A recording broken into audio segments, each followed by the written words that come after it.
നമ്മുടെ ശരീരത്തിന് ഒരു അസുഖം വന്നാൽ അതിന് കുറേ സിംറ്റംസ് ആയിട്ടാണ് ആദ്യം വരിക അല്ലേ? ചിലപ്പോൾ പനി വരും, ചിലപ്പോൾ വേദന വരും. അതുപോലെ തന്നെയാണ് മനസ്സിൻ്റെ ബുദ്ധിമുട്ടുകൾ. ഒരു മെൻ്റൽ ബ്രേക്ക് ഡൗൺ സഡൻലി ഒരു ദിവസം എണീക്കുമ്പോൾ സംഭവിക്കുന്നതല്ല. അതിന് ചില കൃത്യമായിട്ടുള്ള വാർണിംഗ് സൈൻസ് അല്ലെങ്കിൽ ലക്ഷണങ്ങൾ നമ്മുടെ മനസ്സ് തന്നെ നമുക്ക് തരും. ആ ലക്ഷണങ്ങൾ എന്തൊക്കെയാണെന്ന് നിങ്ങൾ എല്ലാവരും അറിഞ്ഞിരിക്കേണ്ടതാണ്. ആദ്യത്തേത് മൂഡിലുണ്ടാവുന്ന വ്യത്യാസങ്ങൾ. പെട്ടെന്ന് സങ്കടം വരിക, ചെറിയ കാര്യങ്ങൾക്ക് നമ്മൾ ട്രിഗേർഡായി ദേഷ്യം വരിക, വല്ലാത്തൊരു ആങ്സൈറ്റി, എന്തോ വലിയ കാര്യം നമുക്ക് സംഭവിക്കാൻ പോണ പോലെയുള്ള ഭയം വരും.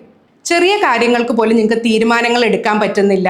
നിങ്ങളുടെ പരിസരങ്ങളിൽ നിന്നൊക്കെ നിങ്ങൾ ഡിറ്റാച്ച്ഡ് ആയി ഫീൽ ചെയ്യുക. ഇതിൻ്റെ സിവിയർ ആയിട്ടുള്ള സിംറ്റംസ് ആണ് നമ്മൾ ഇല്ലാത്ത കാര്യങ്ങൾ കാണുകയും ഇല്ലാത്ത കാര്യങ്ങൾ കേൾക്കുകയും ഒക്കെ ചെയ്യും. ഇനിയുള്ളത് നിങ്ങളുടെ ബിഹേവിയറിൽ വരുന്ന ചേഞ്ചസ്. നിങ്ങൾ പണ്ട് ഭയങ്കര സോഷ്യൽ ആയിട്ടുള്ള ആൾക്കാരാണ്, ഫ്രണ്ട്സിൻ്റെ കൂടെയും ഫാമിലിയുടെ കൂടെയും ടൈം സ്പെൻഡ് ചെയ്യുന്നുണ്ട്. ഇപ്പം അത് ചെയ്യാൻ നിങ്ങൾക്ക് തോന്നുന്നില്ല. പണ്ട് എൻജോയ് ചെയ്തിരുന്ന കാര്യങ്ങൾ പലതും നിങ്ങളിപ്പോൾ ഒരു ബാധ്യത പോലെ ചെയ്യണമല്ലോ എന്ന് വിചാരിച്ച് മാത്രം ചെയ്യും.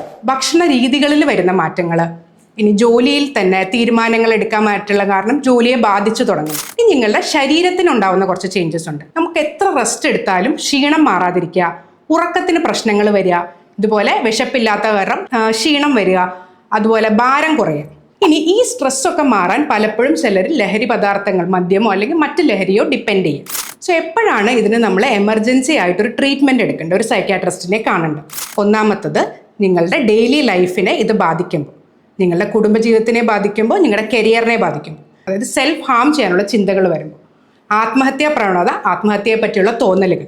ഞാൻ നേരത്തെ പറഞ്ഞ പോലെ നമ്മൾ ഈ ലഹരി പദാർത്ഥങ്ങളെ ഡിപ്പെൻഡ് ചെയ്യുമ്പോൾ അതിൻ്റെ ഉപയോഗം നിങ്ങൾക്ക് കൺട്രോൾ ചെയ്യാൻ പറ്റാത്ത രീതിയിൽ കൂടും. ഈ അവസരങ്ങളിലെല്ലാം നിങ്ങൾ ഒരു എമർജൻസി ആയിട്ട് തന്നെ ഒരു സൈക്യാട്രിസ്റ്റിനെ കാണുകയും നിങ്ങളുടെ മെൻ്റൽ ബ്രേക്ക് ഡൗൺ എന്തുകൊണ്ടാണ് വന്നതെന്ന് അവരോട് ഇവാലുവേറ്റ് ചെയ്യാൻ പറയും. അതിന് കൃത്യമായ ചികിത്സ എടുക്കുകയും വേണം. ഇനി ഇതിന് കൃത്യമായ ചികിത്സയുണ്ട്, കൗൺസിലിങ്ങും ചിലപ്പോൾ മരുന്നുകളും ഇതിനാവശ്യമാണ്. സോ മനസ്സിലാക്കുക, ഇത് നിങ്ങളുടെ തെറ്റല്ല, ഇതൊരു അസുഖമാണ്.